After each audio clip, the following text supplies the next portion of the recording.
السلام علیکم ورحمۃ اللہ۔ سورہ آل عمران مدنی صورت، چوتھے سپارے کا 8واں رکوع، آیت نمبر 169 سے 171۔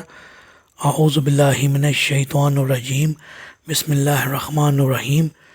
ولا تحسبن الذین قتلوا فی سبیل اللہ امواتا بل احیاء عند ربہم یرزقون۔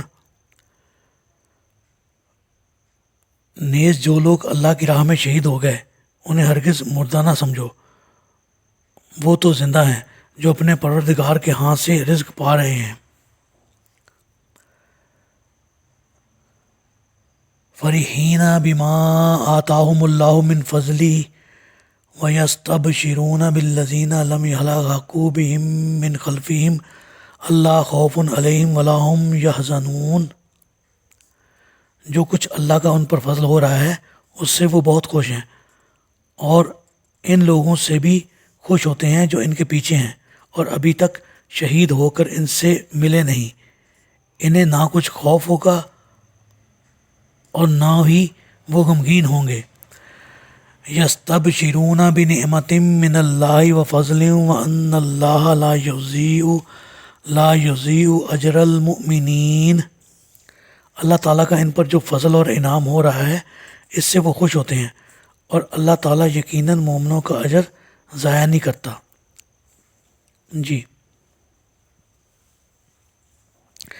روح اور جسم کا اتصال کا نام زندگی اور انفصال کا نام موت ہے۔ قرآن میں 2 بار کی زندگی اور 2 بار کی موت کا ذکر آیا ہے، اور ان کی ترتیب یہ ہے۔ نمبر 1، موت یعنی انسان کی پیدائش سے پہلے کا وقت، جسے عالم ارواح کہتے ہیں۔ نمبر 2، زندگی یعنی پیدائش سے موت تک کا وقت۔ نمبر 3، موت یعنی موت سے قیامت حشر تک کا وقت۔ اور نمبر 4، زندگی یعنی حشر سے لے کر تا ابدالآباد لامتناہی مدت کے لیے، جنت میں یا جہنم میں۔ دوسری قابل ذکر بات یہ ہے کہ ان مراحل میں شارٹ کٹ تو ہو سکتا ہے مگر ترتیب میں فرق نہیں آ سکتا۔ جیسے ایک بچہ پیدا ہوتے ہی مر جائے تو فوراً زندگی کے دور سے عالم برزخ موت کے دور میں داخل ہو جاتا ہے، یا جیسے شہید مرتے ہی عالم برزخ کو پھلانگ کر فوراً جنت میں عالم عقبہ میں داخل ہو جاتا ہے۔ اور تیسری قابل ذکر بات یہ ہے کہ ان مراحل میں رجعت ناممکن ہے۔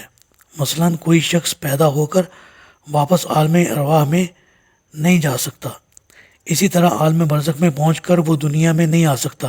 شہید چونکہ فوراً عالم عقبہ جنت میں پہنچ جاتا ہے، لہٰذا اس کا واپس عالم برزخ یا عالم دنیا میں آنا ناممکن ہے۔ جیسا کہ مندرجہ ذیل 2 احادیث سے یہ پورا مضمون واضح ہو جاتا ہے۔ سیدنا جابر بن عبداللہ فرماتے ہیں کہ مجھے رسول اللہ صلی اللہ علیہ وسلم ملے اور پوچھا، کیا بات ہے جابر، میں تمہیں شکستہ خاطر دیکھ رہا ہوں۔ میں نے عرض کیا، یا رسول اللہ صلی اللہ علیہ وسلم، میرے والد جنگ احد میں شہید ہو گئے اور قرض اور چھوٹے چھوٹے بچے چھوڑ گئے۔ آپ صلی اللہ علیہ وسلم نے فرمایا، کیا میں تمہیں یہ بشارت نہ دوں کہ اس کی اللہ سے کیسے ملاقات ہوئی؟ میں نے عرض کیا، یا رسول اللہ صلی اللہ علیہ وسلم، ضرور بتائیے۔ آپ نے فرمایا، اللہ تعالیٰ کسی سے کلام نہیں کرتا مگر پردے کے پیچھے سے۔ اللہ نے تمہارے باپ کو زندہ کیا، پھر اس سے روح در روح بات کی اور پوچھا، کچھ آرزو کرو جو میں تمہیں عطا کروں۔ تیرے باپ نے کہا، اے میرے پروردگار، مجھے دوبارہ زندگی دے تاکہ میں دوسری مرتبہ تیری راہ میں شہید ہو جاؤں۔ اللہ تعالیٰ نے فرمایا، یہ بات پہلے سے طے ہو چکی ہے کہ لوگ دوبارہ زندگی کی طرف نہ لوٹیں گے۔ عبداللہ بن مسعود رضی اللہ تعالیٰ عنہ سے روایت ہے کہ ہم نے اس آیت کے بارے میں رسول اللہ صلی اللہ علیہ وسلم سے پوچھا تو آپ نے فرمایا کہ شہداء کی روحیں سبز پرندوں کی صورت میں ہوں گی، ان کے لیے عرش الہی میں کچھ قندیلیں لٹکی ہیں۔ یہ روحیں جنت میں جہاں چاہیں سیر کرتی پھرتی ہیں، پھر ان قندیلوں میں واپس آ جاتی ہیں۔